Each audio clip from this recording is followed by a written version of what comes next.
Good afternoon. We're here today to discuss the very fragile state of our economy. We're joined by CBO Director Doug Holtz-Eakin, former CBO Director, who can speak with authority about what's wrong and what we need to do to recover. Bill Kovacs, an expert with the U.S. Chamber of Commerce who understands the price of burdensome and costly regulations.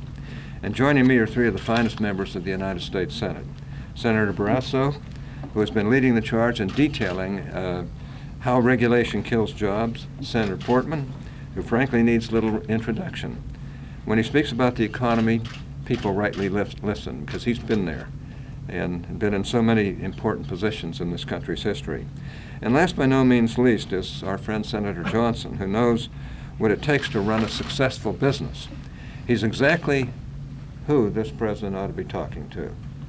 Last week delivered some pretty sobering economic news. Our unemployment rate has gone back up to 9.1%. Housing prices remain in a free fall, with home values declining more than during the Great Depression. Gas prices continue to soar, and our $14.5 trillion debt has led credit rating agencies like Moody's to call into question the United States' creditworthiness. Unfortunately, the White House's response to the crisis has either not worked or made things worse for our small businesses, middle-class families, and very important job creators. Over 2 years ago, this administration pushed through a nearly $1 trillion stimulus spending bill, claiming it would prevent unemployment from going over 8%. Washington passed massive new federal regulations that have crippled job creation. Look at the $2.6 trillion partisan health law. Look at Dodd-Frank, or even actions by agencies like the EPA regulating carbon. Dodd-Frank is killing a lot of our smaller banks in this country. Just to mention one aspect of it. This year, the Obama administration has proposed $1.6 trillion in tax increases on all segments of our economy, including on the top two tax rates, which would hit 750,000 plus small businesses with flow-through income. And the answer to record gas prices: ship more American energy production and jobs overseas. We are facing tough economic times, and we can help get America out of this severe economic downturn if Washington gets out of the way so that small businesses, middle-class families, and entrepreneurs, who are the engines of innovation, can just have room to go. They're the ones who have made America great. This means enacting a balanced budget amendment to the Constitution to force Washington to live within its means.